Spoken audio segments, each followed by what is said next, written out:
a sight and story seen and heard frequently over the last year.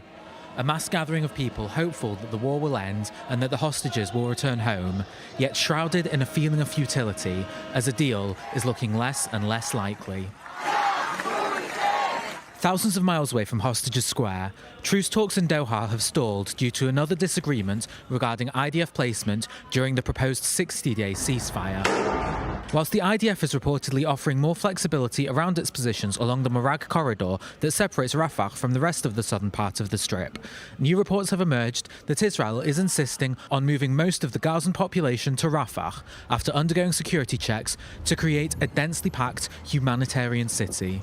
It is also reported that there is still some disagreement over the length of the buffer zone between Gaza and Israel. Hamas has agreed to a 1-kilometre area, whilst Israel is holding out for double that.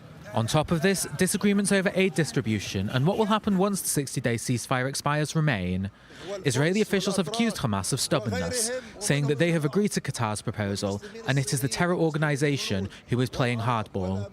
Hamas officials have accused Israeli Prime Minister Benjamin Netanyahu of not taking negotiations seriously, only sending a team to Doha to appease the US whilst he was visiting Washington.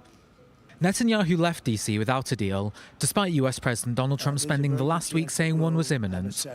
And whilst talks in Qatar grind to a halt, the push for the president to pressure Netanyahu grows further. President Trump, being in those tunnels is hell. Thank you for bringing me and so many others back home. We need your help now to bring back my brother Yossi and 49 other hostages. Netanyahu will convene the Security Cabinet this evening to decide the response to Hamas.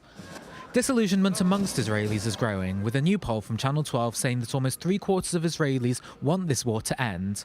But as a breakthrough is looking more and more elusive, it is looking likely that 3/4 of the Israeli public will be disappointed.